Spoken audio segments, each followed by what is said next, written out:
Hi friends. आज मैं BEd से रिलेटेड एक और क्वेश्चन के बारे में बताने जा रही हूँ। ज्ञान साक्ष्य पर आधारित सत्य विश्वास है। इस कथन के आलोक में ज्ञान की अवधारणा एवं प्रकृति की चर्चा कीजिए। इस क्वेश्चन में पूछ रहा है कि ज्ञान मतलब ज्ञान का परिभाषा देना है, लेकिन सत्य विश्वास के मतलब इसमें ज्ञान का परिभाषा देना है, लेकिन सत्य विश्वास के आधार पर देना है मुझे, मतलब ज्ञान की परिभाषा। हालांकि ज्ञान का परिभाषा और अलग अलग, मतलब जैसे सत्य जिसमें इसमें दिया हुआ है सत्य विश्वास पर, उसी तरह और अलग अलग। तो सत्य विश्वास पर ज्ञान का परिभाषा देना है और ज्ञान का अवधारणा और प्रकृति के बारे में बताना है। तो चलिए फ्रेंड्स, इसके सॉल्व में बताने जा रही हूँ। ज्ञान का अर्थ। ज्ञान शब्द का अर्थ ज्ञ धातु से बना है, जिसका अर्थ जानना, बोध और अनुभव आदि होता है। यानी किसी भी वस्तु जो इसका है, मतलब जो हमारे आसपास है के स्वरूप का, अर्थात जैसा वह है उसे वैसे ही जानना, अनुभव और बोध होना उस वस्तु का ज्ञान कहलाता है। आसान भाषा में कहे तो किसी भी वस्तु का सही जानकारी होना ज्ञान है। ज्ञान का परिभाषा।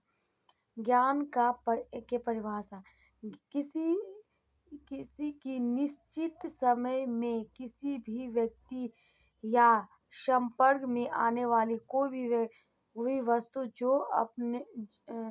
जो कि जीवन को चलाने के लिए उपयोग में आती है, उसके प्रति जागरूकता तथा जिम्मेदारी ही ज्ञान कहलाती है।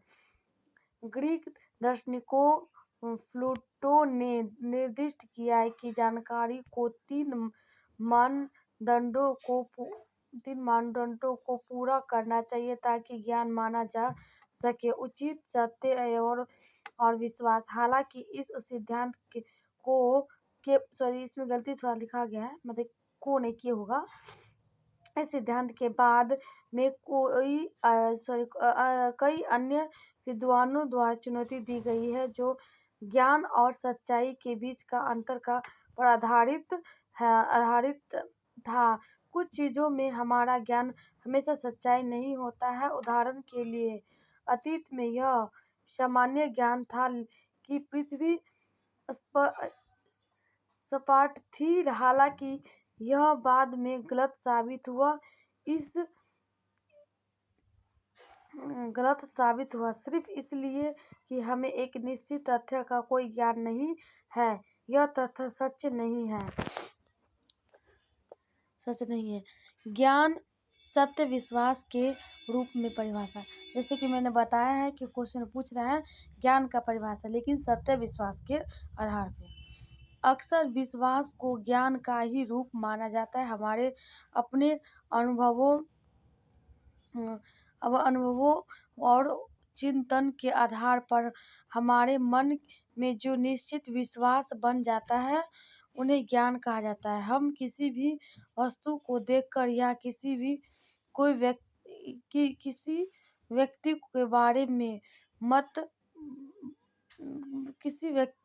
के बारे में एक मत बना लेते हैं। इसी मत को कई बार हम बिना सत्यता के विश्वास में रूपांतरण कर लेते हैं। ज्ञान की अवधारणा। शिक्षा के दृष्टि से यह जानना अत्यंत आवश्यक है कि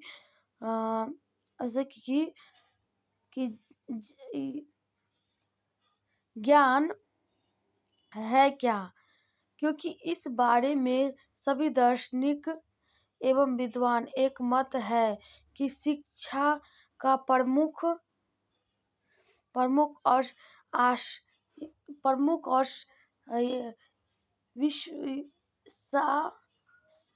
शास्त्र उद्देश्य ज्ञान प्रदान करना है। यह बात भी कम महत्वपूर्ण नहीं है कि सत्य की वास्तविकता में वास्तविकता को ज्ञान से अलग नहीं नहीं किया जा सकता है। अगर सत्य का ज्ञान नहीं होता तो उस सत्य का अस्तित्व ही कहाँ है। इसीलिए तत्व मीमांसा के साथ ज्ञान मीमांसा अभिन्न रूप से जुड़ी हुई है। भारतीय दर्शन में ब्रह्म माने कि सत्य और ज्ञान में कोई अंतर नहीं माना गया है। जैमिनी में मीमांसा दर्शन में कहा गया है कि सत्य स्वयं प्रकाशित है। इस दृष्टि से ज्ञान की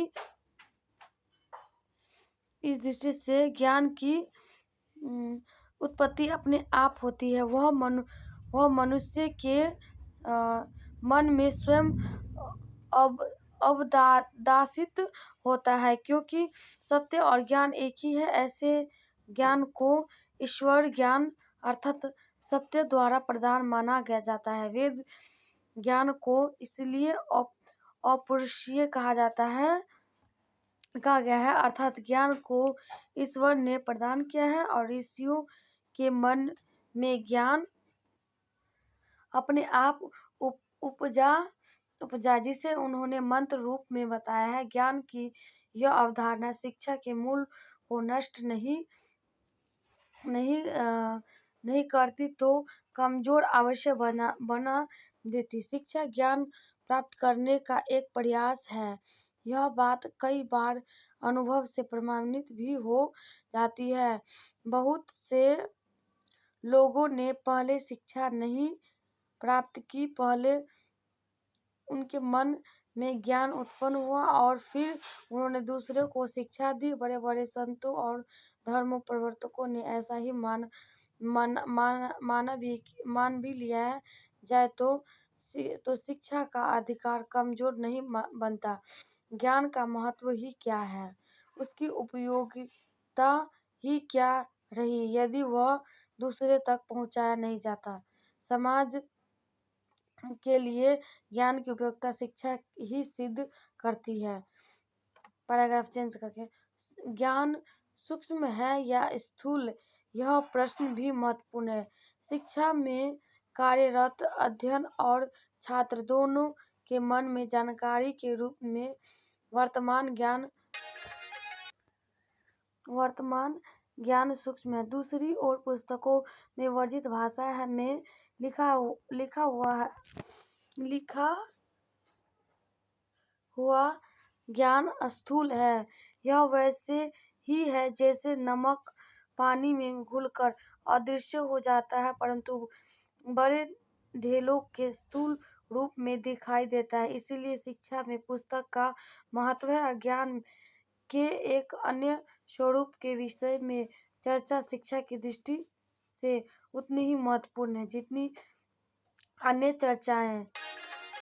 वह यह है कि ज्ञान कहाँ तक सक्रिय है और कहाँ तक निष्क्रिय। सक्रिय ज्ञान वह है जिसका हम उपयोग करते हैं। इसीलिए जब शिक्षक पाठ्य योजना बनाता है तो उसके सामने एक लक्ष्य यह रहता है कि पढ़ाते समय वह कौन सी स्थिति पैदा करे जिससे छात्र प्राप्त ज्ञान का उपयोग कर सके। कहा गया है कि ज्ञान भार क्रिया बिना अर्थात प्रयोग के अभाव में ज्ञान एक बोझ है।